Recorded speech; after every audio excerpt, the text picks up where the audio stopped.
ಮಾತುಗಳನ್ನ ಅನುಭವ ಇಲ್ಲದ ವ್ಯಕ್ತಿ ಹೇಳೋದು ಬಹಳ ಕಷ್ಟ ಆಗುತ್ತೆ ಸರ್. ಅದೇ ಇಲ್ಲ ಸರ್, ನೀವು ಅನಿವಾರ್ಯ ಇದೆ ಅಂತ ಹೇಳಿದ್ರು. ತಿಳಿದ ಮಟ್ಟಿಗೆ ನಾನು ಈ ಪುಸ್ತಕದ ಮೇಲೆ ಮಾತನಾಡೋದಕ್ಕೆ ಮನಸ್ಸು ಮಾಡ್ತೇನೆ. ಅದರಲ್ಲಿ ಎಷ್ಟು ತಪ್ಪಿದೆಯೋ ಎಷ್ಟು ಸರಿ ಇದೆಯೋ ನಾನು ಆರೋಗ್ಯಕ್ಕೇನೆ ಲೇಖಕರಲ್ಲಿ ಸೇರಿರೋರಲ್ಲಿ ವಿನಂತಿ ಮಾಡ್ಕೊಳ್ತೇನೆ. ಅನುಭವಕ್ಕೆ ತಗ್ಗಿದ ವಿಷಯಗಳನ್ನು ಮಾತ್ರ ಹೇಳಬಲ್ಲೆ. ಪುಸ್ತಕವನ್ನ ತೆರೆದ ತಕ್ಷಣ ನಮಗೆ ಓದಿದ ಕೆಲವು ಸಾಲುಗಳಲ್ಲಿ ಅರ್ಥ ಆಗೋದು ಕನ್ನಡಕ್ಕೆ ಇದು ಹೊಸ ಮಾದರಿ ಏನೂ ಅಲ್ಲ, ಆದ್ರೆ ಹೊಸ ರೂಪದಷ್ಟೇ. ಈಗಾಗಲೇ ಪುಲಿಗೆರೆ ಸೋಮೇಶ್ವರ ಶತಕವನ್ನು ನಮಗೆ ಕಟ್ಟಿಕೊಟ್ಟಿದ್ದಾರೆ. ಜೊತೆಗೆ ಸರ್ವಜ್ಞ ವಚನಗಳ ಮೂಲಕ ನಮಗೆ ನೀತಿಯನ್ನು ಬೋಧಿಸಿದ್ದಾರೆ. ಡಿ.ವಿ.ಜಿ ಅವರು ಮಂಕುತಿಮ್ಮನ ಕಗ್ಗ ಅನ್ನೋದ್ರ ಮೂಲಕ ಪರಿಚಯಿಸಿದ್ದಾರೆ. ಸ್ವತಃ ಕವಿಗಳು ಎಮ್ಮೆ ತಿಮ್ಮನ ಕಗ್ಗ ಅನ್ನೋದ್ರ ಮೂಲಕ ಪರಿಚಯಿಸಿದ್ದಾರೆ. ಎಮ್ಮೆ ತಮ್ಮನ ಆತಂಕ ಇದೆ. ಇದು ಹೊಸ ರೂಪ ಅಷ್ಟೇ. ಒಂದು ಕಾಗದ ಕೊಂಡಿಗೆ ಹೊಸ ರೂಪವನ್ನ ಕವಿಗಳು ಇಲ್ಲಿ ನೀಡಿದ್ದಾರೆ. 192 ಸ್ವಂತ ಸುಭಾಷಿತಗಳಿದೆ, 255 ಅನುವಾದದ ಸುಭಾಷಿತಗಳಿದೆ. ಇದು ಒಟ್ಟು ಕೃತಿ ಅವರ ಅನುಭವಕ್ಕೆ ಮತ್ತು ಅವರ ಅಧ್ಯಯನಕ್ಕೆ ದಕ್ಕಿದ ಅಮೃತ. ಅದನ್ನ ನಾವು ಅಧ್ಯಯನ ಮಾಡ್ಬೇಕಾದಾಗ ಒಂದು ಮಾತು ಹಿರಿಯರು ನಮ್ಗೆ ಹೇಳ್ತಾ ಇರ್ತಾರೆ, ಹೇಳೋ ಮಾತು ನಮ್ಗೆ ಸೇರಿಕೆ ಬರಲ್ಲ. ನಮ್ಮಂತ ಸಾಮಾನ್ಯ ಹುಡುಗನಿಗೆ ಹಿರಿಯರು ಏನಾದ್ರು ಒಂದು ಮಾತು ಹೇಳ್ಬಿಟ್ರೆ ಸೇರಿಕೆ ಬರಲ್ಲ, ಆದ್ರೆ ಹೇಳುವ ವಿಧಾನ ನಮಗೆ ಸೇರಿಕೆ ಬರುತ್ತೆ. ಒಬ್ಬ ವ್ಯಕ್ತಿ ಒಂದು ತಿಳಿಯಾದ ಮಾತನ್ನ ಅಥವಾ ಒಂದು ಬುದ್ಧಿ ಮಾತನ್ನ ಒಬ್ಬನಿಗೆ ಹೇಳ್ತಾನಂದಾಗ ಅದನ್ನ ಕೇಳಿಸಿಕೊಳ್ಳುವುದು, ಅದನ್ನ ಇಷ್ಟಪಡಬಹುದು, ಆದ್ರೆ ಹೇಳೋದಕ್ಕೆ ಒಂದು ಮಾದರಿ ಇದೆ. ಆತರ ಇಷ್ಟಪಡೋದಕ್ಕೆ ಒಂದು ಮಾದರಿ ಇದೆ ಹೇಳೋದಕ್ಕೆ. ಆ ತರದ ಒಂದು ಮಾದರಿಯನ್ನ ಇಲ್ಲಿ ಕವಿಗಳು ಅನುಸರಿಸಿದ್ದಾರೆ. ಬರೀ ಸುಭಾಷಿತ ಅಂತ ಹೇಳಿದ ತಕ್ಷಣ ಇದರಲ್ಲಿ ಬರೀ ಏನೋ ನಾವು ಈಗಾಗಲೇ ಪ್ರೈಮರಿ ಸ್ಕೂಲ್ ಇಂದ ಓದ್ಕೊಂಡ್ ಬಂದು ನಾನುಡಿ, ಅದ್ರ ಜೊತೆಗೆ ಒಂದು ಕಾವ್ಯಾತ್ಮಕವಾದ ಶಕ್ತಿ ಇದೆ. ಸುಭಾಷಿತಗಳಲ್ಲಿ ಒಂದು ಕಾವ್ಯದ ಶಕ್ತಿಯನ್ನ ಅಡಗಿಸಿಕೊಂಡಿದ್ದಾರೆ.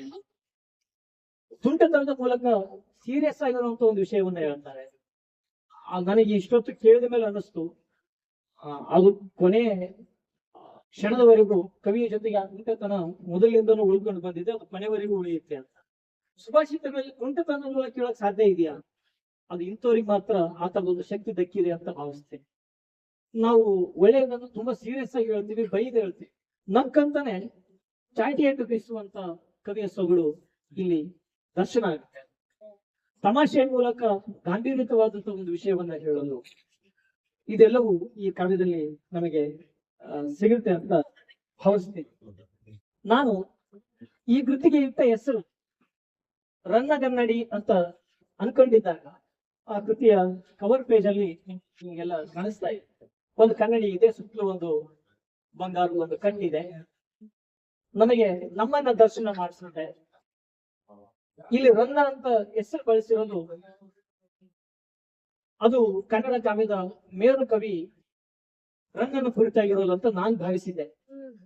ಯಾಕಂತಂದ್ರೆ ರನ್ನ ತನ್ನ ಬಗ್ಗೆ ತಾನೊಂದು ಮಾತನ್ನು ಹೇಳ್ಕೊಂಡು ರನ್ನನ ಬಗ್ಗೆ ವಿಮರ್ಶಕರು ಒಂದು ಮಾತನ್ನು ಹೇಳ್ತಾರೆ. ವಾಗ್ದೇವಿಯ ಶಬ್ದ ಭಂಡಾರದ ಮುದ್ರೆಯನ್ನು ನೋಡಿದ ಕವಿಯ ಅಂದ್ರೆ ಸರಸ್ವತಿಯ ಶಬ್ದಕೋಶದಲ್ಲಿರುವ ಎಲ್ಲಾ ಶಬ್ದಗಳನ್ನ ರನ್ನ ಕಾವ್ಯದೊಳಗಡೆ ಪ್ರಯೋಗ ಮಾಡಿ, ಅದು ಆ ರನ್ನನಿಗೆ ಒದಗಿ ಹೋದ ಶಕ್ತಿ.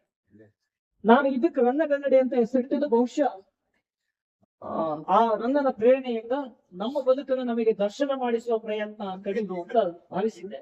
ಆದ್ರೆ ಅವರ ಮುನ್ನಡೆಯಲ್ಲಿ ಒಂದು ಮಾತು ಬರೀತಾರೆ. ಬಹುಶಃ ಒಬ್ಬ ಕನ್ನಡ ಮೇಷರಾಗಿ, ಒಬ್ಬ ಭಾಷಾ ವಿಜ್ಞಾನವನ್ನ ಓದುವ ವಿದ್ಯಾರ್ಥಿಯಾಗಿ, ಸಾಹಿತ್ಯದ ವಿದ್ಯಾರ್ಥಿಯಾಗಿ ಅವನ ಅಭಿಪ್ರಾಯಕ್ಕೆ ನಾನು ಸಣ್ಣದೊಂದು ವಿರೋಧ ಇದೆ. ಸಂಸ್ಕೃತದ ಪ್ರತಿಬಿಂಬದಂತಿರುವ ಕನ್ನಡದ ಕಾರಣಕ್ಕಾಗಿ ನಾನು ರನ್ನಗನ್ನಡಿ ಅಂತ ಹೆಸರಿದ್ದೆ ಅಂತ. ರತ್ನಗನ್ನಡಿ, ರತ್ನ ಅನ್ನೋದು ಒಂದು ಬಂಗಾರದ ಸಂಕೇತವೋ, ಶ್ರೀಮಂತಿಕೆಯ ಸಂಕೇತವೋ, ಸಂಪತ್ತಿನ ಸಂಕೇತವಾಗಿ ಜೊತೆಗಿದೆ. ಅದು ಕನ್ನಡದಲ್ಲಿ ರನ್ನ ಆಯಿತು. ಕನ್ನಡ ಕಾವ್ಯಕ್ಕೆ, ಕನ್ನಡ ಭಾಷೆಗೆ, ಸಂಸ್ಕೃತದ ಆಚೆಗೆ ಒಂದು ಸ್ವಂತ ಅಸ್ಮಿತೆ ಇದೆ. ಹಾಗಾಗಿ ಅವರು ರನ್ನಗನ್ನಡಿಯನ್ನ ಸಂಸ್ಕೃತದ ಪಡಿ ಹೆಚ್ಚಾಗಿ ನೋಡಿದ್ರೆ, ನಾನು ರನ್ನಗನ್ನಡಿಯನ್ನ ಮೇರು ಕವಿ ರನ್ನನ ಪಡಿ ಹೆಚ್ಚಾಗಿ ನೋಡ್ತೀನಿ. ಇದು ನಾನೊಬ್ಬ ಓದುಗನಾಗಿ ನನ್ನೊಳಗಡೆ ಇರುವಂತ ಅಭಿಪ್ರಾಯ ಅಷ್ಟೇ. ಅದಕ್ಕಾಗಿ ನಾನು ಹೇಳಿದ ಆರಂಭಿಕ ಒಬ್ಬ ಸಾಮಾನ್ಯ ಓದುಗನಾಗಿ ಮಾತ್ರ ನಾನು ಈ ಕಾವ್ಯವನ್ನ ಗಮನಿಸ್ತೇನೆ. ಇದೊಂದು ಕಾವ್ಯವೂ ಅಲ್ಲ, ಇದೊಂದು ದೊಡ್ಡ ನೀತಿಶಾಸ್ತ್ರ ಕೃತಿ. ಅವರು ನೀತಿಯನ್ನ ಹೇಳುವ ಬಗೆ ತುಂಬಾ ಅದ್ಭುತವಾಗಿದೆ. ನನಗದು ನೀತಿಯ ಜೊತೆಗೆ ಒಂದು ಕಾವ್ಯ. ಮಹಾಲಿಂಗರಂಗ ಕನ್ನಡ ಭಾಷೆಯ ಬಗೆಗೆ ಅವತ್ತೇ ಒಂದು ಮಾತನ್ನ ಬರೆದಿದ್ದಾನೆ. ಇದು ಕಾವ್ಯದ ಕೊಂಡಿ ಅಂತ ನಾನು ಯಾಕೆ ಆರಂಭದಲ್ಲಿ ಕರೆದೆ ಅಂತಂದ್ರೆ, ಮಹಾಲಿಂಗರಂಗ ಹೇಳ್ತಾನೆ ಕನ್ನಡ ಭಾಷೆ ಸುಲಿದ ಬಾಳೆಯ ಹಣ್ಣಿನಂದದಿ ತೆಗೆದ ಸಿಗುರಿದ ಕಬ್ಬಿನಂದದಿ ಅಂತ. ಅದನ್ನು ಮುಂದುವರಿಸ್ತಾರೆ, ಆ ಕೊಂಡಿಯನ್ನ ಮುಂದುವರಿಸ್ತಾರೆ. ಕಬ್ಬು ಸುಮಧುರ, ಹಾಲು ಸುಮಧುರ, ಬಾಳೆಹಣ್ಣುಗಳು ಸುಮಧುರ, ಎಲ್ಲಕ್ಕಿಂತಲೂ ನಾವು ನುಡಿಯುವ ಭಾಷೆಯ ಕನ್ನಡ ಸುಮಧುರ. ಇದು ಹೊಸದಲ್ಲ, ಕನ್ನಡಕ್ಕೆ ರೂಪ ಹೊಸದು. ಇವತ್ತಿನ ಕಾಲದ ಒಬ್ಬ ವಿದ್ಯಾರ್ಥಿ ನಿಂತ್ಕೊಂಡು, ಇವತ್ತಿನ ಕಾಲದ ಒಬ್ಬ ಸಹೃದಯ ನಿಂತ್ಕೊಂಡು ಭಾಷೆಯನ್ನ ಪರಿಚಯಿಸ್ತಾನೆ ಮುಂದೆ ಗಂಭೀರ ಸ್ಥಿತಿಗೆ ತಗೊಂಡೋಗಿ ತಿಳಿಸ್ತಾರೆ. ಬದುಕು ಅಂದ್ರೆ ಏನು? ನಾನು ಕಳೆದ ಸಲ ಇದೇ ವೇದಿಕೆ ಮೇಲೆ ನಿಂತ್ಕೊಂಡಾಗ್ಲೂ ನಾನು ಒಂದು ಆತಂಕವನ್ನು ವ್ಯಕ್ತಪಡಿಸಿದೆ. ಸಾಹಿತ್ಯವನ್ನು ಓದಿಬಿಟ್ರೆ ಬದುಕು ಸೆಟ್ಲ್ ಆಗ್ಬಿಡ್ತಾ? ಬದುಕನ್ನು ಸರಿಯಾಗಿ ಕಟ್ಕೊಂಡು ಬಿಡ್ಬೋದಾ? ಸಾಹಿತ್ಯ ಸರ್ ಉದ್ಘಾಟನೆ ಭಾಷಣದಲ್ಲೂ ಹೇಳಿ ನಮ್ಮಟ ಕಾವ್ಯದ ಪ್ರಯೋಜನಗಳನ್ನ ಕುರಿತು ಓದುಗನಿಗೂ ಅಂದ್ರೆ ಸಹೃದಯನಿಗೂ ಮತ್ತು ಕವಿಗೂ ಎರಡು ಪ್ರಯೋಜನಗಳಿದೆ. ಕಾವ್ಯ ಯಶಸ್ಸೆ, ಅರ್ಥಕೃತ್ಯ, ವ್ಯವಹಾರವಿದೆ, ಶಿವೇತ ಅಂಶತೆಯ, ಸತ್ಯಪರ ನಿವೃತ್ತಯೇ, ಕಾಂತ ಸಮೇತ ತಯೋಪದೇಶ ವಿಜಯ. ಅದು ಓದುಗನಿಗೂ ಸಿಗುತ್ತೆ ಅಂತ ಅವ್ರು ಅವತ್ತಿನ ಕಾಲಕ್ಕೆ ಹೇಳ್ಕೊಂಡಿದ್ರು. 2025ನೇ ಇಸ್ವಿಯಲ್ಲಿ ನಿಂತ್ಕೊಂಡು ನಾನು ಕಾವ್ಯ ಓದ್ಬಿಟ್ರೆ ಬದುಕನ್ನ ಸೆಟ್ಲ್ ಮಾಡ್ಕೊಳ್ಬಹುದಾ? ಕಾವ್ಯ ಬಿಟ್ರೆ ಬದುಕನ್ನ ಸೆಟ್ಲ್ ಮಾಡ್ಕೊಳ್ಬಹುದಾ? ಬದುಕು ಸೆಟ್ಲ್ ಆಗುತ್ತೋ ಬಿಡುತ್ತೋ ಗೊತ್ತಿಲ್ಲ, ಸೆಟ್ಲ್ ಆಗೋದಕ್ಕೊಂದು ದಾರಿ ಸಿಗುತ್ತೆ. ಅದು ಕಾವ್ಯಕ್ಕಿರೋ ದೊಡ್ಡ ಶಕ್ತಿ. ಈ ಕಾವ್ಯದ ಮೂಲಕ ಕವಿ ನಮಗೆ ಆ ತರದ ಒಂದು ದಾರಿಯನ್ನ ತೆರೆದುಕೊಡ್ತಾರೆ. BM ಶ್ರೀಕಂಠಯ್ಯನವರು ಈ 1919ಕ್ಕೆ ಕಾಣಿಕೆ ಅನ್ನೋ ಕವಿತೆಯನ್ನ ಬರೀತಾರೆ. ಅವರದ್ರ ಬರೀತಾರೆ, ಅವಳ ತೊಡಿಗೆ ಇವಳಿಗಿಟ್ಟು ಹಾಡ ಬಯಸಿದೆ, ಇವಳ ಹುಡುಗಿ ಅವಳಿಗಿಟ್ಟು ನೋಡ ಬಯಸಿದೆ ಅಂತ. ದೊಡ್ಡ ಪ್ರಭಾವ ಇತ್ತು ಇಂಗ್ಲಿಷಿಂದ ಕನ್ನಡಕ್ಕೆ. ಆದ್ರೆ ಮೆಟ್ರಿಸರ್ ಅವರಿಗೆ ಸಂಸ್ಕೃತದ ದೊಡ್ಡ ಪ್ರಭಾವ ಇದೆ. ಬಹುಶಃ ಅದು ಅವರ ಅನುವಾದಿತ ಸುಭಾಷಿತಗಳನ್ನು ನೋಡಿದ್ರೆ ಗೊತ್ತಾಗುತ್ತೆ. ದೊಡ್ಡ ಸಂಸ್ಕೃತದ ಪ್ರಭಾವ ಇದೆ. ಅದಕ್ಕ ಅವರು ಸಂಸ್ಕೃತವನ್ನು ಬಿಟ್ಕೊಡಕ್ ತಯಾರಿಲ್ಲ. ಅಂದ್ರೆ ಅವ್ರಿಗೆ ದೊಡ್ಡ ಪ್ರೇರಣೆ ಅವರ ಬದುಕನ್ನ ಕಟ್ಟಿಕೊಳ್ಳೋದಕ್ಕೆ, ಅವರು ಸ್ವಚ್ಛತವಾದ ಬದುಕನ್ನ ಕಟ್ಟಿಕೊಳ್ಳೋದಕ್ಕೆ ಸಂಸ್ಕೃತ ಭಾಷೆ ದೊಡ್ಡ ಪ್ರೇರಣೆಯಾಗಿದೆ ಅಂತ ಅವರ ಬರಹಗಳನ್ನ ಓದಿದ ಮೇಲೆ ಬಹುಶಃ ಅದು ಪರಿಚಯ ಆಗುತ್ತೆ. ಅವ್ರು ಬರೀತಾರೆ, ಇವಳ ವನಿತೆಯು ಅವಳು ಕವಿತೆ, ಇವಳು ವನಿತೆಯು ಅವಳು ಕವಿತೆಯು, ಇಬ್ಬರಿರುವರು ಸತಿಯರು. ಇದನ್ನೇನಾದ್ರ ಸಾಹಿತ್ಯದ ಆಚೆಗೆ ಒಬ್ಬ ಸಾಮಾನ್ಯನ ಕೊಟ್ಬಿಟ್ರೆ ಕವಿಗೆ ಇಬ್ಬರು ಹೇಳ್ತಾರೆ ಖರ್ಚು. ಆದ್ರೆ ಭಾಷೆಯ ಹಿನ್ನೆಲೆಯಲ್ಲಿ, ಅವರ ಬದುಕಿನ ಹಿನ್ನೆಲೆಯಲ್ಲಿ, ಅಂದ್ರೆ ಸಾಹಿತ್ಯದ ಬದುಕಿನ ಹಿನ್ನೆಲೆಯಲ್ಲಿ ಗಮನಿಸಿದ್ರೆ ಅವ್ರಿಗೆ ಒಂದು ಪ್ರೇರಣೆಯಾದಂತ ಅನುಭವ ಇದೆ. ಇವಳು ತನುವಲ್ಲಿ ಅವಳು ಮನದಲ್ಲಿ ನನ್ನ ನೆಚ್ಚುತ್ತ ನೆರವುತ್ತೆ. ಇಬ್ರು ಬೇಕಾಗಿದೆ ನನಗೆ. ಒಂದು ಕನ್ನಡ, ಒಂದು ಸಂಸ್ಕೃತ ಜೊತೆಗೆ ತಗೊಂಡೋಗಿ ನನ್ನ ಬದುಕನ್ನು ನಾನು ರೂಪಿಸ್ಕೊಂಡಿದ್ದೀನಿ ಅಂತ ಅವರ ಅಭಿಪ್ರಾಯದಲ್ಲಿದೆ ಅಂತ ನನಗನ್ಸಿದೆ. ನಾನು ಅವ್ರ ಜೊತೆಗೆ ಒಟ್ಟು ಮಾತಾಡಿಲ್ಲ, ಅವರಾಗಿ ಫೋನ್ ಮಾಡೋವರೆಗೂ ಅವ್ರ ಪರಿಚಯ ನನಗಿರ್ಲಿಲ್ಲ. ನಾನು ಸಾಮಾನ್ಯ ಓದುಗ. ಸರ್ ನನ್ನನ್ನು ಬಹಳ ಪ್ರೀತಿಯಿಂದ, ನಾನು ಆಗ್ಲೇ ಪವನ್ ಸರ್ ಮಾತಾಡ್ಬೇಕಾದಾಗ ಒಂದು ಮಗು ಅನ್ನೋ ಶಬ್ದ ಬಳಸಿದ್ರಲ್ಲ, ಅದು ನಿಜಕ್ಕೂ ಅದು ಅವರಿಗೆ ಹೇಳಿ ಮಾಡಿಸಿದಂತಹ ಪದ ಅಂತ ಅನ್ಸುತ್ತೆ. ಯಾಕಂದ್ರೆ ಅಷ್ಟು ಸೀನಿಯರ್ ಇದ್ದು ನನ್ನಂತೂ ಅವನಿಗೆ ಬಹಳ ಪ್ರೀತಿಯಿಂದ ಮಾತಾಡಿಸ್ತಾರೆ ಅಂತ ಅನ್ನೋದು ನಿಜಕ್ಕೂ ಅವ್ರ ವ್ಯಕ್ತಿತ್ವಕ್ಕೆ ಹಿಡಿದಂತ ಕೈಗೇನಿದೆ ಅವ್ರು ಮಗು ಅನ್ನೋ ಶಬ್ದ ಬಳಸಿರೋದು. ಹಂಗಾಗಿ ಆಮೇಲೆ ಅವ್ರಿಗೆ ಕಾವ್ಯ ಇದೊಂದು ದೊಡ್ಡ ಶಾಸ್ತ್ರಕೃತಿ ಅಂತ ನನಗೆ ಅನ್ಸುತ್ತೆ. ಅದಕ್ಕಂತಂದ್ರೆ ನಮ್ಮ ಕನ್ನಡ ಶಾಸ್ತ್ರ ಕಾವ್ಯಗಳೆಲ್ಲವು, ಶಾಸ್ತ್ರೀಯವಾಗಿ ಬರೆದಂತ ಕಾವ್ಯಗಳೆಲ್ಲವು ಆರೋಗ್ಯತೆ, ಕವಿ ಕಾವ್ಯ, ಪೂರ್ವಕವಿ ಸ್ಮರಣೆ, ಅದಾದ್ಮೇಲೆ ಕವಿ ಕೃತಿಯ ವೈಯಕ್ತಿಕವಾದಂತಹ ಪರಿಚಯ, ಇವೆಲ್ಲವನ್ನ ಪರಿಚಯಿಸ್ತಾರೆ.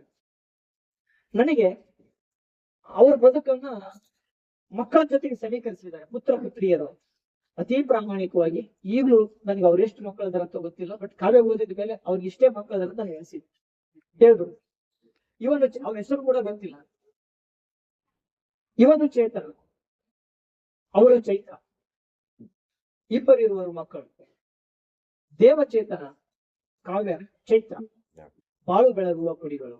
ಅವ್ರ ಬದುಕಿನ ಪರಿಚಯ ಮಾಡಿಕೊಳ್ತಾರೆ. ಇದರ ಆರಂಭಕ್ಕೆ ಅವ್ರ ಪರಿಚಯ ಇದೆ, ನಾನು ಓದಲ್ಲ. ಈ ಕಾರ್ಯಕ್ರಮ ಮುಗಿದ ಮೇಲೆ ಓದ್ಬೋದು ಅಥವಾ ತಿಳ್ಕೊಳ್ಬಹುದು. ಅಡ್ವಾನ್ಸ್ ನನಗೆ ಓದುವಂತ ಹವ್ಯಾಸ ಇಲ್ಲ. ಯಾಕಂದ್ರೆ ಕಾವ್ಯದ ಮೂಲಕ ಕವಿಯನ್ನ ಪರಿಚಯ ಮಾಡ್ಕೊಳ್ಳೋದು ನನಗಿರುವಂತ ಹವ್ಯಾಸ. ಇಲ್ಲಿ ಚೇತನ ಅನ್ನೋದು ನಿಜವಾಗ್ಲೂ ಮಗನ ಹೆಸರು ಅಥವಾ ಮಗನನ್ನ ಚಿರಂಜೀವಿಯಾಗಿ ನೋಡ್ಬೇಕು ಅಂತ ಅನ್ಕೊಂಡಿರೋ ಅವರ ಭಾವನೆಯೋ ಅದು ನನಗೂ ಗೊತ್ತಿಲ್ಲ. ಆದ್ರೆ ಅವ್ರ ಬದುಕಿನ ಜೊತೆಗೆ, ಸಂಸಾರದ ಜೊತೆಗೆ ಇಟ್ಟುಕೊಂಡಿರೋ ಪ್ರೀತಿ ಮದುವೆಯಾಗದ ನನ್ನಂತವನಿಗೆ ಒಂದು ದೊಡ್ಡ ಮಾರ್ಗದರ್ಶನ ಆಗ್ಬೋದು. ಅದಕ್ಕೆ ಅದಕ್ಕೆ ಸುಭಾಷಿತ ಅಂತ. ಮದುವೆ ಆದ್ಮೇಲೆ ನಾನು ಹೆಂಡತಿಯನ್ನ ಹೇಗೆ ನೋಡ್ಬೇಕು, ಮದುವೆ ಆದ್ಮೇಲೆ ನಾನು ಮಕ್ಕಳನ್ನ ಹೇಗೆ ನೋಡ್ಬೇಕು, ಬದುಕನ್ನ ನಾನು ಹೇಗೆ ರೂಪಿಸಿಕೊಳ್ಬೇಕು. ಕಾವ್ಯ ಓದಿದ್ಮೇಲೆ ನಮ್ಗೆ ಬೇಕಾಗಿರೋದು ಅದೇ, ದಕ್ಕುವ ಪ್ರತಿಫಲ, ಕಾವ್ಯದ ಫಲಶ್ರುತಿ ಅದೇ ಅಂತ ನಾನು ಭಾವಿಸ್ತೇನೆ. ಹಾಗಾಗಿ ಸುಭಾಷಿತಗಳು ಈ ಕಾಲಕ್ಕೆ ಬೇಕು. ಈ ಕಾಲಕ್ಕೆ ಬರೀ ನಾನೊಂದು ಪ್ರತಿಭಟನೆ ಮಾಡ್ತೀನಿ, ನಾನು ನನ್ನ ಬದುಕಿಗೋಸ್ಕರ ಏನೋ ಒಂದು ಸೈಂಟಿಫಿಕ್ ಆಗಿ ಏನೋ ಬರಿತೀನಿ, ವೈಚಾರಿಕವಾಗಿ ಬರಿತೀನಿ, ಅದರ ಆಚೆಗೆ ಬದುಕನ್ನ ಸ್ವಚ್ಛಂದವಾಗಿ ಕಟ್ಟಿಕೊಳ್ಳೋದಕ್ಕೆ ಸುಭಾಷಿತಗಳು ಬೇಕು ಅಂತ ನನ್ನ ಆಸೆ. ಜೊತೆಗೆ ಒಂದು ಸಂಸಾರದ ಜಂಚಾಟವನ್ನು ಕೂಡ ಅವರು ಸುಭಾಷಿತಗಳ ಮೂಲಕ ಬರೀತಾರೆ. ತುಂಬಾ ಇಷ್ಟವಾಯಿತು ನನಗೆ. ಅನ್ನಪೂರ್ಣೆಯು ಮನೆಯೊಳಗಿದ್ದರು ಭಿಕ್ಷೆ ಬೇಡಿದ ಶಂಕರ. ಅನ್ನಪೂರ್ಣೆಯು ಮನೆಯೊಳಗಿದ್ದರು ಭಿಕ್ಷೆ ಬೇಡಿದ ಶಂಕರ. ಬೇಳೆ ಬೆಟ್ಟವ ಬಿಟ್ಟು ಮಸಣದಿ ಹೋಗಿ ಭೂತನು ನಂತರ. ನನಗೆ ಇದನ್ನು ಓದಿದ ಮೇಲೆ ಒಂದ್ ಸಣ್ಣ ಭಯ ಬಂದಿದೆ, ಮದುವೆ ಆಗ್ಬೇಕು ಬೇಡ. ಆಗೋದಿದ್ರೆ ಹೇಳ್ಬಿಟ್ಟು ಸಾಕಷ್ಟು ನನ್ನೊಳಗಡೆ ಇದೆಯಾ, ಇಲ್ದೆ ಹೋದ್ರೆ ಗ್ಯಾರಂಟಿ ಸುಡುಗಾಡಿ ಕಾಯಿಸೋಕೆ ಸಂದರ್ಭ ಬರುತ್ತೆ. ನಾವು ತುಂಬಾ ತಮಾಷೆ ಆಗಿಂತ ಅನ್ಸ್ಬೋದು ನಿಜ, ಬಟ್ ಸೀರಿಯಸ್ ಆಗಿರೋ ವಿಷಯ. ಎಲ್ಲವನ್ನ ಬಿಟ್ಟು ಬಂದಿರುವ ಹೆಣ್ಣು ನನ್ನಿಂದ ಎಲ್ಲವನ್ನ ನಿರೀಕ್ಷೆ ಮಾಡ್ತಾಳಂದಾಗ ಆಕೆ ನಿರೀಕ್ಷೆಗೆ ನಾನು ಸರಿಯಾದ ಸಕಾರಾತ್ಮಕ ಪ್ರತಿಕ್ರಿಯೆಯನ್ನು ಕೊಡದೆ ಹೋದ್ರೆ ಸುಡುಗಾಡಿಯಾಗಿದ್ದರು, ಊರಾಗಿದ್ದರು, ಬದುಕು ಮಾತ್ರ ಸುಡುಗಾಡಿ ಕಾಯುವಂತ ಸ್ಥಿತಿ ತಲುಪುತ್ತೆ ಅನ್ನೋದು ಬಹಳ ಸ್ಪಷ್ಟವಾಗಿ ಹೇಳ್ತಾರೆ. ಅದಕ್ಕೆ ಇದನ್ನು ಸುಭಾಷಿತ ಅಂತ ಹೇಳ್ತಾರೆ. ಅಂದ್ರೆ ಸುಭಾಷಿತವನ್ನ ಹೇಳೋದಕ್ಕೂ ಅದನ್ನ ಹೇಳಿದ ಮೇಲೆ ಕೇಳಿಸ್ಕೊಂಡು ಅದನ್ನ ಒಪ್ಕೊಳ್ಳೋದಕ್ಕೂ, ಒಪ್ಕೊಳ್ತಾರೆ ಅನ್ನೋ ನಂಬಿಕೆಯೊಂದಿಗೆ ಅಷ್ಟು ಸ್ಪಷ್ಟವಾಗಿ ಹೇಳೋದಕ್ಕೆ ಒಂದು ತಾಕತ್ತು ಬೇಕು ಬರಹಕ್ಕೆ. ಅದನ್ನ ಸುಭಾಷಿತಗಳ ಮೂಲಕ ಮೆಟ್ರಿ ಅವರು ದಕ್ಕಿಸಿಕೊಂಡಿದ್ದಾರೆ ಅಂತ ನಾನು ಭಾವಿಸ್ತೇನೆ. ಜೊತೆಗೆ ಮುಂದುವರೆದು ಸಮಾಜದ ವಿಡಂಬನೆಯನ್ನು ಕೂಡ ಅವ್ರು ಮಾಡ್ತಾರೆ ಸುಭಾಷಿತಗಳ ಮೂಲಕ. ಇವತ್ತಿನ ವಾಸ್ತವಿಕ ಪ್ರಪಂಚದಲ್ಲಿ ಈ ಸಮಾಜವನ್ನ ಕೆಡಿಸ್ತಾ ಇರೋ ಗೌರವ ನರಕಗಳು, ಒಂದು ವೈದ್ಯ ಲೋಕ ಮತ್ತೊಂದು ವೈಶ್ಯ ಲೋಕ, ಅದನ್ನು ಬಹಳ ಸ್ಪಷ್ಟವಾಗಿ ಪರಿಚಯ ಮಾಡ್ತಾರೆ. ವೇಷನಾರಿಯೇ ನಗಿಸುವೆನು ಯಮ ಧರ್ಮರಾಜ ಸಹೋದರಿ. ವೇಷನಾರಿಯೇ ನಗಿಸುವೆನು ಯಮ ಧರ್ಮರಾಜನ ಸಹೋದರಿ. ಪ್ರಾಣ ದಾನ ಮಾನಗಳ ಕೊಳ್ಳುವೆನು ಯಮನಿಗಿಂತ ಭಯಂಕರ. ಇದನ್ನು ಓದಿದವನು ಯಾವನಾದ್ರೂ ಸರಿಯಾಗಿ ಅರ್ಥ ಮಾಡ್ಕೊಂಡ್ರೆ ತಪ್ಪು ಹೆಜ್ಜೆ ಇಡೋದಕ್ಕೆ ಸಾವಸತಿ ವಿಚಾರ ಮಾಡಿ. ಅದು ನಾನಾದ್ರೂ ಸರಿ, ಓದೋ ಪ್ರತಿ ಸರಿ. ವೈದ್ಯರ ಬಗ್ಗೆನೂ ಬರೀತಾರೆ. ವೈದ್ಯರಾಜನೇ ನಗಿಸುವೆನು ಯಮಧರ್ಮರಾಜನ ಸಹೋದರ. ಈ ಯಮಧರ್ಮರಾಜನ ಸಹೋದರಿ ಒಂದು, ಸಹೋದರ ಒಂದು, ಎರಡನ್ನೂ ಒಟ್ಟೊಟ್ಟಿಗೆ ಇಟ್ಟುಕೊಂಡು ಅವ್ರು ನೋಡ್ತಾರೆ. ಒಂದ್ ಕಡೆ ವೇಶ್ಯ, ಮತ್ತೊಂದ್ ಕಡೆ ವೈದ್ಯ. ಆ ಎಂಬುಗಿರುವ ಮೊದಲೇ ಕೊಲ್ಲುವೆ ಯಮನಿಗಿಂತ ಭಯಂಕರ. ಈ ಕಾಲದ ವಾಸ್ತವಿಕ ಪ್ರಪಂಚವನ್ನ ಪರಿಚಯಿಸುವಂತ ಪ್ರಯತ್ನ ಕವಿ ಬರೆದಿದ್ದಾರೆ. ಅದಾದ ಮೇಲೆ ಇವತ್ತಿನ ಕಾಲಕ್ಕೆ ದುಡ್ಡು ಮುಖ್ಯವಾಗುತ್ತೆ ಅಂತ ಕವಿಗೆ ಅರ್ಥವಾಗಿದೆ, ನನ್ನಂತವನಿಗೂ ಅರ್ಥವಾಗಿದೆ. ಏನು ಇಲ್ಲ, ಈಗ ಆಲ್ರೆಡಿ ಇದ್ದವರೆಲ್ಲ, ನಾನು ಅದಕ್ಕೆ ದೊಡ್ಡ ಸವಾಲು ಏನು ಅಂತ ಹೇಳ್ಬೋದು, ನನ್ನ ಎದುರುಗಡೆ ಇದ್ದವರೆಲ್ಲ ನನಗಿಂತ ದೊಡ್ಡವರು, ಆಲ್ರೆಡಿ ಬದುಕಿನಲ್ಲಿ ಕಂಡು ಕಾಣದ ಒಂದಷ್ಟು ಅನುಭವಗಳನ್ನ ತಗೊಂಡವರು. ಅಂತವ್ರ ಎದುರುಗಡೆ ಸುಭಾಷಿತಗಳನ್ನು ನಾನು ಹೇಳ್ಬೋದು. ಅದು ಅವ್ರದ್ದಾಗಿದ್ದು ಪೂರ್ತಿ ಅದಕ್ಕೆ ಇದ್ದೀನಿ. ಆದ್ರೆ ನನ್ನ ಅನುಭವಕ್ಕೆ ದಕ್ಕಿನ ರೀತಿಯಲ್ಲಿ ನಾನು ಅದನ್ನ ಎಕ್ಸ್ಪ್ಲೇನ್ ಮಾಡ್ತೇನೆ. ದುಡ್ಡು ತೀರಾ ಮುಖ್ಯ. ದುಡ್ಡಿನ ಕಾರಣಕ್ಕಾಗಿ ಬದುಕು ಸೆಟ್ಲ್ ಆಗದೆ ಇರೋ ಸ್ಥಿತಿಯಲ್ಲಿ ನಾನು ಇವತ್ತಿದ್ದೀನಿ. ಅಂತ ಸಂದರ್ಭಕ್ಕೆ ಕಾಸು ಕೂಡಿಡೋದು ಹೇಗೆ ಅನ್ನೋ ಎಚ್ಚರಿಕೆಯನ್ನು ಕೊಡ್ತಾರೆ. ಅದ್ರ ಜೊತೆಗೆ ಒಂದು ಮಾತನ್ನ ಹೇಳ್ತಾರೆ. ಕಾಸು ಕಷ್ಟಪಟ್ಟು ಕೂಡಿಡ್ತೀವಿ, ಆದ್ರೆ ಅದೊಂದು ಮುಂದೆ ನಿಮಗೆ ತಪ್ಪೋದಿಲ್ಲ. ಬಹಳ ಸ್ಪಷ್ಟವಾಗಿ ಸರಳವಾಗಿ ಹೇಳ್ತಾರೆ. ಇಲಿಯು ಬಿಲದಲ್ಲಿ ನೆಲ್ಲು ತೆನೆಗಳ ಕೂಡಿಸಿ ಕಡಿದು ಕೂಡಿಸಿ ಇಟ್ಟಿ. ಇಲಿಯು ಬಿಲದಲ್ಲಿ ನೆಲ್ಲು ತೆನೆಗಳ ಕಡಿದು ಕೂಡಿಸಿ ಇಟ್ಟಿತು. ತಾನೇ ತಿನ್ನುವೆ ನೆತ್ತು ಬಗೆಯಿತು, ಅಯ್ಯೋ ಸರ್ಪವು ನುಗ್ಗಿತು. ದಾನ ಮಾಡದೆ ಮಗನಿಗಾಗಿಯೇ ದುಡ್ಡು ಕೂಡಿಸಿ ಇಟ್ಟೆನು. ದಾನ ಮಾಡದೆ ಮಗನಿಗಾಗಿಯೇ ದುಡ್ಡು ಕೂಡಿಸಿ ಇಟ್ಟೆನು. ಬೆಳೆದ ಪುತ್ರನು ಹಾಳು ಮಾಡಿದ, ಅಯ್ಯೋ ನಾನು ಕೆಟ್ಟೆನು. ಅರ್ಥ ಆಗ್ಬಿಟ್ಟಿದೆ. ನಾವ್ ಎಷ್ಟೇ ಕಷ್ಟಪಟ್ಟಿದ್ರು ಮುಂದೆ ಅದ್ರ ವಾರಸುದಾರ ನಾವಲ್ಲ. ಬರುವಾಗ ಏನನ್ನೂ ತಂದಿಲ್ಲ, ಹೋಗುವಾಗ ಏನನ್ನೂ ಒಯ್ಯೋದಿಲ್ಲ. ಏನಾದ್ರೂ ಮಾಡೋದಿದ್ರೆ ಈ ಅಲ್ಪ ಅವಧಿಯಲ್ಲೇ ಏನಾದ್ರೂ ಮನುಷ್ಯನಾಗಿ ಬಳಸೋದಕ್ಕೆ ಸಾಧ್ಯವಾಗಿದ್ರೆ ಇದನ್ನ ಸಾರ್ಥಕವಾಗಿ ಬಳಸ್ಕೊಳ್ಬೇಕು ಅನ್ನೋದು ಈ ಸಾಲುಗಳು ನಮಗೆ ಪರಿಚಯಿಸಿ. ಅದಕ್ಕೆ ಈ ಸುಭಾಷಿತಗಳ ಒಳಗೆ ಒಂದು ಕಾವ್ಯಾತ್ಮಕವಾದ ಶಕ್ತಿ ಇದೆ ಅಂತ ನನಗೆ ಅನಿಸಿರೋದು. ಕಾವ್ಯಗಳನ್ನು ಕೂಡ ಸುಭಾಷಿತಗಳು ಕಾವ್ಯದ ರೀತಿಯಲ್ಲಿ ಹೇಳುವಂತ ಒಂದು ಪರಿ ಮೆಟ್ರಿಕ್ಸ್ ಅದು. ಸೂಚಿ ಮತ್ತೊಂದು ಚುಚ್ಚಿ ಒಯ್ತರೆ, ಹೆಣ್ಮಗಳು ವೈದ್ಯತ್ವ ಹೋದ. ಸೂಚಿ ಮತ್ತೊಂದು ಚುಚ್ಚಿ ಒಯ್ದರೆ ನನಗೆ ಹಿಡಿದಿದೆ ಕಾಮಿಣಿ ಕಾಮಿಣಿ ಎಂದು ಗೂಢಾಂಕದಲ್ಲಿ ವೈದ್ಯಗೆ ಕರೆಯ ಕೊಟ್ಟಳು ಕಾಮಿಣಿ. ಈ ಕಾಲದ ಕೆಲವು ಮನಸ್ಥಿತಿಗಳನ್ನ ಪರಿಚಯಿಸುವ ರೂಪ, ಅದನ್ನ ಅರಗಿಸ್ಕೊಳ್ಬೇಕಷ್ಟೇ. ಇಷ್ಟಕ್ಕೆ ನಿಲ್ಲ. ಗಲ್ಲವೇತಕ್ಕೆ ಕೆಂಪಗಾಗಿದೆ ಎಂದು ಸ್ನೇಹಿತೆ ಕೇಳಲು, ಇರುವೆ ಕಂಚಿದೆ ಎಂದು ಹೇಳುತ್ತಾ ಸತ್ಯವನ್ನು ಮುಚ್ಚಿಟ್ಟು. ಅದು ಸುಭಾಷಿತಕ್ಕೆ ಒಳಗಾದಂಥದ್ದು ಅಂತ ನನಗೆ ಅನ್ಸಿದೆ. ಸುಭಾಷಿತಗಳ ಒಳಗಡೆ ಒಂದು ಸೇರುಗಡೆ. ಇಷ್ಟಲ್ಲದೆ ಇವನು ಡೇಗೆಯು ಅವಳು ಗೂಗೆಯು ಏನಿದೆಂತಹ ದಂಪತಿ, ಇವನು ಡೇಗೆಯು ಅವಳು ಗೂಗೆಯು ಏನಿದೆಂತಹ ದಂಪತಿ, ಅವರು ಹಡೆದಿಹ ಮಕ್ಕಳೆಲ್ಲರೂ ಅಯ್ಯೋ ಕಾಗೆಯ ಸಂತತಿ. ಚೆಲುವೆ ಜಡೆಯಲ್ಲಿ ಮುಡಿದು ನಡೆದಳು 7 ಸುತ್ತಿನ ಮಲ್ಲಿಗೆ, ಆ ಸುವಾಸನೆ ಹಿಡಿದು ಹೊರಟಿತು ರಸಿಕ ನಾಸಿಕ ಮೆಲ್ಲಗೆ. ಇವೆಲ್ಲವೂ ಕಾವ್ಯದ ಜೊತೆಗೆ ಇರಬಹುದಾದಂಥದ್ದು. ಇದರೊಳಗಡೆ ಸುಭಾಷಿತಗಳ ಶಕ್ತಿ ಅತಿ ಪ್ರಾಮಾಣಿಕವಾಗಿ ಈ ಮಾತನ್ನು ಹೇಳ್ಕೊಳ್ತಾ ನನಗೆ ದಕ್ಕಿಲ್ಲ. ಈ ಸಾಲುಗಳಲ್ಲಿರಬಹುದಾದಂತ ಸುಭಾಷಿತಗಳ ಶಕ್ತಿ ನನಗೆ ದಕ್ಕಲಿಲ್ಲ ಅಂತ ಅನ್ನೋದು ಪ್ರಾಮಾಣಿಕವಾಗಿ ಹೇಳ್ಬಹುದಾದ. ಜೊತೆಗೆ ನನ್ನಂತ ಮದುವೆಯಾಗದ ಹುಡುಗನಿಗೆ ಒಂದು ಸಣ್ಣ ಕಿವಿ ಸುಭಾಷಿತಗಳು ಇರೋದೇ ಕಿವಿ ಮಾತನ್ನ ತಮಾಷೆಯಾಗಿ ಹೇಳ್ತಾರೆ. ಅದಕ್ಕೆ ಅವ್ರ ಒಳಗಡೆ ಒಂದು ತುಂಟತನ ಇದೆ ಅಂತ ನನಗೆ ಅನ್ಸಿತ್ತು. ವಯಸ್ಸಾಗಿದೆ ಅಂತ ಈ ಪುಸ್ತಕ ಓದಿದ ಮೇಲೆ ಅನ್ಸಲ್ಲ, ಅವ್ರು ನೋಡಿದ ಮೇಲೆ ಅನ್ಸಲ್ಲ ಅಷ್ಟೇ. ಬೇಸಿಗೆಯಲ್ಲಿ ಮಹಿಷಿಯನ್ನು ಬಿಡಬಾರದು ನೀರಿ ಮಹಿಷಿ, ಬೇಸಿಗೆಯಲ್ಲಿ ಮಹಿಷಿಯನ್ನು ಬಿಡಬಾರದು ನೀರಿಗೆ, ಚಳಿಗಾಲದಿ ಮಹಿಷಿಯನ್ನು ಕಳಿಸಬೇಡುತ್ತ ಅವರಿಗೆ. ಇದು ತಮಾಷೆ ತುಂಟತನ ಆದ್ರೂ ಕೂಡ ನನ್ನಂತ ಬುದ್ಧಿಮಾನ ನಾನು ಹಂಗೆ ಸ್ವೀಕರಿಸ. ಅಷ್ಟಲ್ಲದೆ ಧರ್ಮ ಜಾತಿ ನರಕ ಈ ಕಾಲಕ್ಕೆ ಒಂದು ಕೊಂಡಿ ಇದೆ. ಯಾವಾಗ್ಲೂ ಅದು ನನಗೆ ಮತ್ತೆ ಮತ್ತೆ ನೆನಪಾಗಿದೆ. ಪಾಪ ಮಾನವ ಕುಲಂ ತಾನೊಂದೇವಲ್ಲ ಅಂತ ಹೇಳ್ದ, ಅಥವಾ ಇವ ನಮ್ಮವ ಅಂತ ಹೇಳಿದ, ಕನಕ ಕುಲವೆಂದು ಒಡೆದಾಡದರೆ ನಿಮ್ಮ ಕುಲದ ನೆಲೆಯನ್ನೇನಾದ್ರೂ ಬಲಿಯದ ಅಂದ, ಹರಿಹರ ದೇವನುಲಿದವನ ಕುಲವೇ ಸತ್ಕುಲ ಅಂದ. ಈ ಧರ್ಮ ಸಂಘರ್ಷಗಳು ತುಂಬಾ ಕ್ರೂರವಾಗಿ ನಡೀತಕ್ಕಂಥ ಈ ಕಾಲಕ್ಕೆ ಕವಿ ಅದ್ಭುತವಾದ ಒಂದು ಸಾಲನ್ನ ಬರೀತಾರೆ. ನನಗೆ ಈ ಧರ್ಮ ಸಂಘರ್ಷದ ಕುರಿತಾಗಿ ಮಾತಾಡುವಂತ ಕವಿತೆಗಳಲ್ಲಿ ನಮ್ಮ ಎದುರುಗಡೆ ಮೇಷ್ಟ್ರು ಇದ್ರು, ಮುಮ್ತಾಜ್ ಬೇಗಂ ಅವರ ಕವಿತೆಗಳು ಕೂಡ ಹೆಚ್ಚು ಈ ಕಾಲಕ್ಕೆ ಪ್ರಚಲಿತ ಆಗಿವೆ. ಧರ್ಮಗಳ ಆಚೆಗೆ ವೈಯಕ್ತಿಕ ಬದುಕಿನ ಪ್ರತಿಫಲವು ಅಥವಾ ಅವರ ಕಾವ್ಯಕ್ಕೆ ದಕ್ಕಿದ ಶಕ್ತಿಯು ಅವರ ಜೊತೆಗೆ ಧರ್ಮ ಸಮನ್ವಯತೆಯನ್ನು ಸಾಧಿಸಿದಂತ ಒಂದು ಬರಹ ನನಗೆ ಹೆಚ್ಚು ಹಿಡಿಸಿದೆ. ಬಣ್ಣ ರುಚಿಯೊಳು ಒಂದೇ ರೀತಿ ಹಲವು ಆಕಳ ಕ್ಷೀರವು, ಬಣ್ಣ ರುಚಿಯೊಳು ಒಂದೇ ರೀತಿ ಹಲವು ಆಕಳ ಕ್ಷೀರವು, ಶಾಂತಿ ದಾಂತಿ ದಯ್ಯ ಸರಣೆ ಸರ್ವಧರ್ಮ ಸಾರವು. ಇದನ್ನ ತಿಳ್ಕೊಂಡ್ಬಿಟ್ರೆ ಯಾವುದೋ ಊರಲ್ಲಿ ಗಲಾಟೆ ನಡೀತೈತಿ, ಇನ್ಯಾರೋ ಜಗಳ ಮಾಡ್ತಾರೆ. ಇವತ್ತಿನ ಸಂದರ್ಭ ಹೇಗಾಗ್ತೈತೆ ಅಂದ್ರೆ ನಾನ್ ಗಮನಿಸಿದಂಗೆ ಒಂದು ಓಣಿಯ ಒಂದು ಬೀದಿಯಲ್ಲಿ ಇಬ್ಬರು ನಡುವಿನ ಜಗಳ ಓಣಿ ಜಗಳ ಆಗಿ ಆಮೇಲೆ ಊರು ಜಗಳ ಆಗಿ ಬದುಕನ್ನೇ ಸುಟ್ಟುಕೊಳ್ಳುವ ನನ್ನಂತ ಯುವಕರು, ಜಾತಿ ಧರ್ಮದ ಕಾರಣಕ್ಕಾಗಿ ಜೈಲುವಾಸ ಅನುಭವಿಸುವಂತ ನನ್ನಂತ ಯುವಕರಿಗೆ ಇದು ದೊಡ್ಡ ಪ್ರತಿಪಾಠವನ್ನ ಬೋಧಿಸುತ್ತೆ ಅಂತ ನನಗನ್ಸಿದೆ. ಅಂತ ಅನೇಕ ಸುಭಾಷಿತಗಳ ಮೂಲಕ ಕವಿ ನಮ್ಮೆದುರುಗಡೆ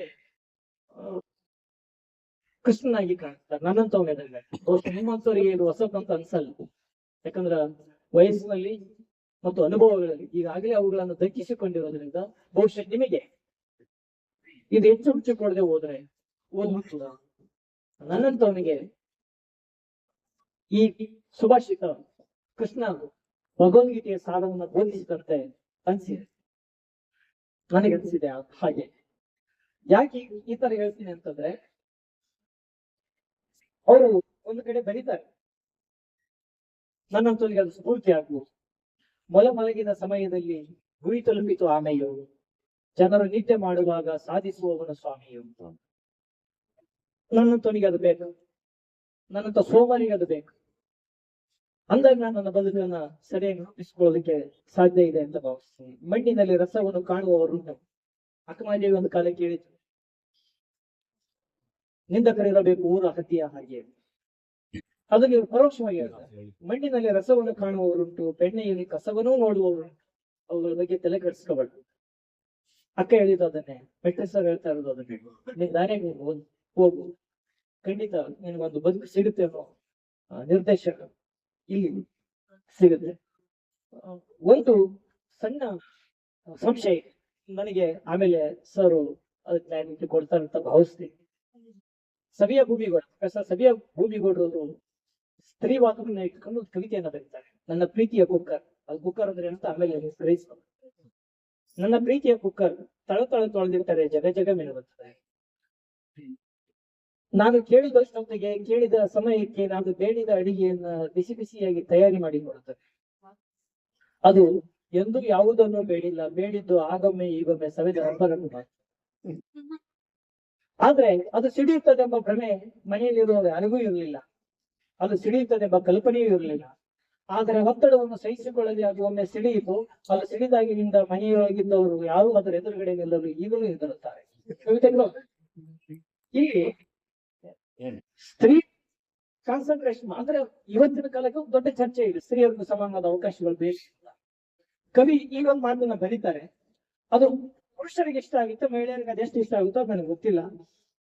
ಬೊಗಳಲಾರದು ಕಚ್ಚಲಾರದು ನಾಯಿ ಸಾಕಿದ ಸ್ವಾಮಿ, ಬೊಗಳಲಾರದು ಕಚ್ಚಲಾರದು ನಾಯಿ ಸಾಕಿದ ಸ್ವಾಮಿ.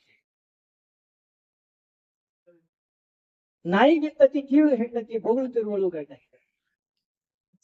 ಯಾರು ಸಂಚು ಅಣ್ಣನು ಕೂಡ ಅದನ್ನ ಹೇಳಿದ್ರು, ಸ್ತ್ರೀ ಧರ್ಮ ಹೇಗಿರ್ಬೇಕು.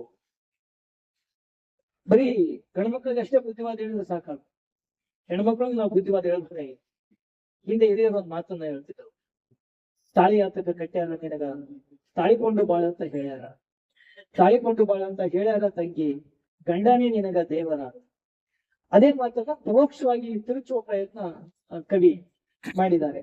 ಬೊಗಳಲಾರದು ಕಚ್ಚಲಾರದು ನಾಯಿ ಸಾಕಿದ ಸ್ವಾಮಿಗೆ. ನಾಯಿಗಿಂತ ಅತಿ ಕೀಳು ಹೆಂಡತಿ ಯಾರು? ನಾಯಿಗಿಂತ ಅತಿ ಕೀಳಾದ ಹೆಂಡತಿ ಅಂದ್ರೆ ಬೊಗಳುತ್ತಿರುವವಳು ಗಂಡಗೆ ಅಂತ.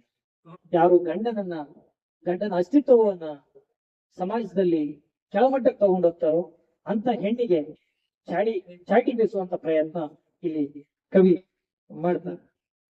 ಹೀಗೆ ಸುಭಾಷಿತಗಳು ನಿರಂತರವಾಗಿ ಮನುಷ್ಯನಿಗೆ, ನನ್ನಂತವನಿಗೆ, ಹೊಸ ತಲೆಮಾರಿಗೆ ಒಂದು ದೊಡ್ಡ ಪ್ರಚೋದನೆಯನ್ನ ಕೊಡ್ತಾರೆ. ಅದಕ್ಕಾಗಿ ನಾನು ಒಂದೇ ಮಾತಲ್ಲಿ ಹೇಳ್ಬೋದು, ಇದು ಅರ್ಜುನನ ಎದುರು ಕೃಷ್ಣ ಭಗವದ್ಗೀತೆಯನ್ನ ಬೋಧನೆ ಮಾಡಿದಂತಿದೆ. ನಾನು ಮತ್ತೆ ಮತ್ತೆ ಹೇಳ್ತೀನಿ, ನನ್ನಂತವನಿಗೆ ಮಾತ್ರ. ಯಾರು ಬದುಕನ್ನ ಸ್ಥಿರವಾಗಿ ಕಟ್ಟಿಕೊಳ್ತಾ ಇದ್ದಾರೋ, ಕಟ್ಟಿಕೊಳ್ಳುವ ದಾರಿಯಲ್ಲಿದ್ದಾರೋ ಅಂತವರಿಗೆ ಮಾತ್ರ ಇದು ಭಗವದ್ಗೀತೆಯ ಸಾರದಂತೆ ಕಾಣಿಸುತ್ತೆ ಅಂತ ನನ್ನ ಅಭಿಪ್ರಾಯ.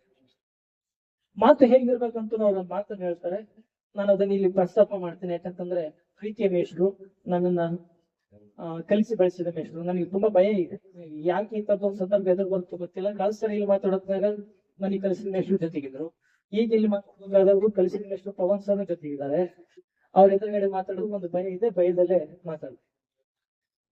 ಮೇಷ್ಟ್ರು ಬರೀತಾರೆ, ಮಾತಿಗೆ ಮಾತು ಧರಿಸಿದರೆ ಮಾತೆ ಆಗುತ್ತದೆ ಗೆಳತಿ, ಮಾತಿಗೆ ಮೌನ ಧರಿಸು ಪ್ರೀತಿ ಆಗುತ್ತದೆ ಅಂತ. ಅದನ್ನು ಈ ಮೇಷ್ಟ್ರು ಬರೀತಾರೆ, ಮಾತಿಗೆ ಮಾತು ಬೆಳೆಸಿದರೆ ಸಂವಾದವಾಗುವುದು, ಮಾತಿಗೆ ಮಾತು ಬೆಳೆಸಿದರೆ ಸಂಘರ್ಷವಾಗುವುದು. ಗಂಡ ಹೆಂಡತಿ ಹೊಸದಾಗಿ ಮದುವೆ ಆಗೋದು, ನನಗೆ ಸ್ಪಷ್ಟವಾಗಿದೆ ಸರ್. ಮದುವೆ ಆದ್ರೆ ಫಸ್ಟ್ ನನ್ನ ಹೆಂಡತಿಗೆ ಇದನ್ನ ತೋರಿಸ್ಬೇಕು ಅಥವಾ ಅದನ್ನ ಅರ್ಥ ಮಾಡಿಸ್.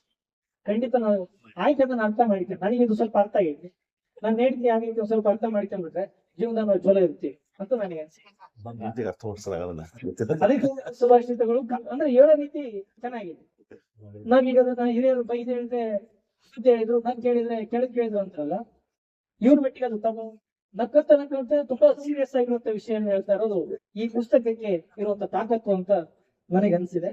ಕೊನೆಗೆ ಮತ್ತೊಮ್ಮೆ ನಾನು ಒಂದು ವಿರೋಧವನ್ನು ವ್ಯಕ್ತಪಡಿಸ್ತೀನಿ ಸರ್ ಜೊತೆಗೆ.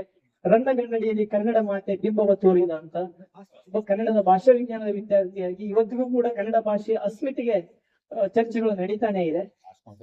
ಹಾಗಾಗಿ ಸರ್ ಪ್ರಕಾರ, ಮೆಟ್ರಿಕ್ ಸರ್ ಪ್ರಕಾರ, ರನ್ನಗನ್ನಡಿ ಅನ್ನೋದು ಸಂಸ್ಕೃತದ ರತ್ನ ಕನ್ನಡದಲ್ಲಿ ರನ್ನ ಆಯಿತು ಅಂತ ನಾನಂತ ಸಾಮಾನ್ಯ ಓದುಗ ನಾನು ಅದನ್ನ ರನ್ನ ಅಂತ ಭಾವಿಸೋದು ಮತ್ತೆ ಮತ್ತೆ ಹೇಳ್ತೀನಿ. ಕನ್ನಡದ ಶಕ್ತಿ ಕವಿ ವಾಗ್ದೇವಿ ಶಬ್ದ ಭಂಡಾರದ ಮುದ್ರೆ ನಡೆದ ಕವಿ ರನ್ನ. ಆ ರನ್ನನ ಕಾವ್ಯಗಳಲ್ಲಿ ರನ್ನನ ಕಾವ್ಯವನ್ನು ಓದಿದ್ರೆ ಯಾವ ಸ್ವಾದ ಸಿಗುತ್ತದೆ, ಆ ಸ್ವಾದ ಈ ಕೃತಿಯ ಮೂಲಕ ನನಗೆ ದಕ್ಕಿದೆ ಅಂತೇಳಿ ನಾನು ಭಾವಿಸ್ತೇನೆ. ಇನ್ನು ಉಳಿದಂತೆ ಅನುವಾದಿತ ಸುಭಾಷಿತಗಳಿವೆ. ಅನುವಾದಿತ ಸುಭಾಷಿತಗಳು ಯಥಾವತ್ತು ಕನ್ನಡಕ್ಕೆ ಅನುವಾದ ಮಾಡಿರೋದ್ರಿಂದ ಹೆಚ್ಚು ರುಚಿಸೋದಿಲ್ಲ, ಆದ್ರೆ ಅದ್ಭುತವಾದ ನೀತಿಯನ್ನ ದರ್ಶನ ಮಾಡಿಸ್ತಾರೆ. ನನಗೇನ್ ಅನಿಸ್ತು ಅಂತಂದ್ರೆ ಪಂಪ ನನ್ನ ಕಾವ್ಯ ಮಾರ್ಗವನ್ನ ಇದ್ರೊಳಗಡೆ ಅನುಸರಿಸಬಹುದಿತ್ತು ಅಂತ ಅನಿಸಿದೆ. ನನಗೆ ಅನಿಸಿರೋದು ಯಾಕಂತಂದ್ರೆ ಪಂಪನಿಗೂ ಆತದೊಂದು ಸವಾಲಿತ್ತು.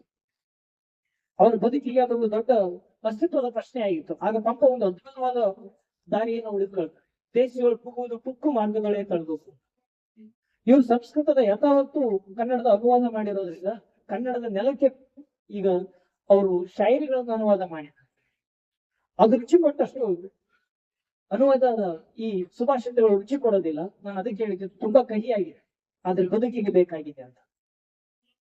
ಇದ್ರೊಳಗೆ ಆತನೊಂದು ಕಾವ್ಯಾತ್ಮಕ ಶಕ್ತಿ ಕಾಣೋದಿಲ್ಲ. ಅದು ತುಂಬಾ ಸೀರಿಯಸ್ ಆಗಿರುವಂತ ಈಗ ಆಲ್ರೆಡಿ ಸಂಸ್ಕೃತ ಕಾವ್ಯ ಚರಿತ್ರೆಯಲ್ಲಿ ದಾಖಲಾಗಿರುವಂತಹ ಶ್ರೇಷ್ಠ ಸಾಲುಗಳನ್ನ ಕವಿಗಳು ನಮ್ಮ ಎದುರುಗಡೆ ತೆರೆದಿಟ್ಟಿದ್ದಾರೆ. ನನಗೆ ಪ್ರತಿ ಕಾವ್ಯಗಳು ಕೂಡ ಸಂಸ್ಕೃತದ ಪ್ರತಿ ಕಾವ್ಯಗಳು ಕೂಡ ಕಾವ್ಯದ ಅನುವಾದಗಳು ಕೂಡ ನನ್ನನ್ನ ಮೆಚ್ಚಿಸಿವೆ. ಆ ತರದ ಕೆಲವುಗಳನ್ನು ನಾನು ಇಲ್ಲಿ ಓದುವ ಪ್ರಯತ್ನವನ್ನ ಮಾಡುತ್ತೇನೆ. ನನ್ನ ಬದುಕಿಗೆ 4 ಜನ ವೈರಿಗಳಿದ್ದಾರೆ. ಆ ವೈರಿಗಳನ್ನ ಅರ್ಥ ಮಾಡಕೊಂಡು ನಾವು ಚಂದ ಇರ್ತೀವಿ. ಸಾಲಗಾರ ತಂದೆ ವೈರಿ. ಅಪ್ಪ ಏನಾದ್ರು ಸಾಲ ಮಾಡಿಟ್ಟಿದ್ರೆ ಅವನು ನಮ್ಮ ಬದುಕಿನ ಬಹಳ ದೊಡ್ಡ ಶಕ್ತಿ. ಇದು ನೋಡಿದ್ಮೇಲೆ ನನಗೆ ಅನಿಸಿದ್ದು ನನ್ನ ಮಕ್ಕಳ ಕಾಲಕ್ಕೆ ನಾನು ಸಾಲ ಮಾಡದಿದ್ರೆ ಚಲೋ, ಇಲ್ಲಾಂದ್ರೆ ಗ್ಯಾರಂಟಿ ಒಂದು ವರ. ನಾನು ಯಾವಾಗ್ಲೂ ಕಾವ್ಯಗಳನ್ನು ಓದೋದು ಹಾಗೇನೆ. ಅದು ಓದಿದ್ಮೇಲೆ ನನಗೆ ಅದಕ್ಕೆ ನಾನು ಈ ಕಾವ್ಯನ ಯಾಕೆ ಓದಿದ್ಮೇಲೆ ನಾನು ಏನ್ ಬದಲ ಈ ದಾರಿಯಿಂದನೇ ನಾನು ಕಾವ್ಯವನ್ನು ಓದ್ತಾ ಇರೋದ್ರಿಂದ ನಾನು ಇಲ್ಲಿ ಸಾಲಗಾರ ತಂದೆ ನನಗೆ ವೈರಿ ಅಂತ ಅವ್ರು ಬರೀತಾರೆ. ಅದನ್ನ ನನಗೆ ಅಪ್ಲೈ ಮಾಡ್ಬೇಕು. ಮುಂದೆ ನನ್ನ ಮಕ್ಕಳಿಗೆ ನಾನು ಸಾಲ ಮಾಡಿದ್ರೆ ಗ್ಯಾರಂಟಿ ನನಗೆ ಕಾದಕ್ಕೆ ಮಾಡಿ ಹಬ್ಬ ಅಂತ. ಜಾರಿಯಾದ ತಾಯಿ ವೈರಿ ನನಗೆ ಅಪ್ಲೈ ಆಗಲ್ಲ. ಅದೆಷ್ಟೋ ಜನ ಹೆಣ್ಣು ಮಕ್ಕಳಿಗೆ ಇದು ಬದುಕಿನ ನೀತಿ ಪಾಠವನ್ನು ಹೇಳಿಕೊಡುತ್ತೆ. ನನ್ನಂತ ಯುವತಿಯರಿಗೆ, ನನ್ನ ವಯಸ್ಸಿನ ಯುವತಿಯರಿಗೆ. ರೂಪವುಳ್ಳ ಪತ್ನಿ ವೈರಿ, ಅದು ಯಾಕೆ ಅವ್ರಿಗೆ ಬರ್ದರೂ ಗೊತ್ತಿಲ್ಲ. ಆದ್ರೆ ಇಲ್ಲಿ ರೂಪ ಅನ್ನೋದು ಕೇವಲ ದೇಹದ ದೃಷ್ಟಿಯಿಂದ ಅವರು ಗಮನಿಸಿದ್ದಾರೆ, ಹಾಗಾಗಿ ಅದು ನಿಜ ಅಂತ ಅನಿಸ್ಬೋದು. ಆದ್ರೆ ಮನಸ್ಸಿನಿಂದ ರೂಪವಾದ ಪತ್ನಿ ಸ್ನೇಹಿತೆ ಅಂತ ನನ್ನ ಭಾವನೆ. ಮೂರ್ಖನಾದ ಪುತ್ರ ವೈರಿ, ನನ್ನ ಮೇಲೆ ದೊಡ್ಡ ಜವಾಬ್ದಾರಿ ಅಂತ. ಹೀಗೆ ಪ್ರತಿ ಸುಭಾಷಿತಗಳು ನನಗೆ ಪ್ರೇರಣೆ ಆಗ್ತದೆ, ನನ್ನಂತವರಿಗೆ ಪ್ರೇರಣೆ ಆಗ್ತದೆ. ಸಮಾಜದ ಟೀಕೆಯನ್ನ, ವ್ಯಕ್ತಿಯ ಅಂತರಾತ್ಮವನ್ನ, ಅಂದ್ರೆ ನನಗೆ ನಾನೇ ಪ್ರಶ್ನೆ ಮಾಡಿಕೊಳ್ಳುವುದನ್ನ, ಸಮಾಜದ ಗುಣದೋಷಗಳನ್ನ ಪರಿಚಯಿಸುವುದು, ಆತ್ಮಸ್ಥೈರ್ಯವನ್ನ ತುಂಬುವುದು, ಎಲ್ಲವೂ ಹೋಗ್ಲಿ ನೀನೊಬ್ಬನು ನಿನ್ ಜೊತೆಗಿದ್ರೆ ಸಾಕು. ಅವರೊಂದು ಒಂದು ಸಾಲು ಬರೀತಾರೆ. ಈಗ ಆಲ್ರೆಡಿ ಸಮಯ ಆಗಿದೆ ಅಂತ ಸೂಚನೆ ಕೊಡ್ತಾ ಇರೋದ್ರಿಂದ ನನಗೆ ಎಲ್ಲವನ್ನ ಪರಿಚಯ ಮಾಡ್ಕೊಳ್ಳೋ ಕಷ್ಟ ಆಗ್ತಾ ಇದೆ. ಅವ್ರೊಳಗಡೆ ಒಂದು ಸಾಲು ಬರೀತಾರೆ, ಎಲ್ಲವೂ ಹೋಗಿ ನಿನ್ನೊಳಗಡೆ ನೀನು ಅನ್ನೋದು ಇದ್ರೆ ಖಂಡಿತ ನೀನ್ ಗೆಲ್ತಿದಿ, ಅದು ನಿನ್ನ ಮೇಲೆ ನೀನ್ ನಂಬಿಕೆ ಇರ್ಬೇಕಂತ ನನ್ನಂತವನಿಗೆ ಇದು ಸ್ಫೂರ್ತಿ ಕೊಡುತ್ತೆ. ಹೀಗೆ ಸುಭಾಷಿತಗಳ ಮೂಲಕ ಹೊಸ ಕಾವ್ಯ ಪ್ರಕಾರ ಅಂತ ನನಗೆ ಅನ್ಸಿದೆ.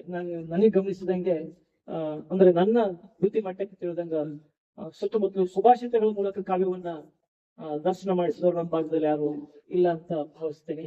ಆ ಕಾರಣಕ್ಕಾಗಿ ಸುಭಾಷಿತಗಳ ಮೂಲಕ ನಮ್ಮಂತವರಿಗೆ ಹತ್ತಿರವಾಗ್ತಾ ಇರುವಂತ ಯುವ ಕವಿ ಸದಾಚೇತನ ಶರಣಪ್ಪ ಮೆಕ್ರಿ ಸರ್ ಅವರಿಗೆ ಈ ಕಾವ್ಯದ ಕೃಷಿಗಾಗಿ ನಿರಂತರವಾದ ಅವರ ಶ್ರಮಕ್ಕಾಗಿ ಈಗಾಗಲೇ ಪವನ್ ಸರ್ ಹೇಳಿದ್ರು,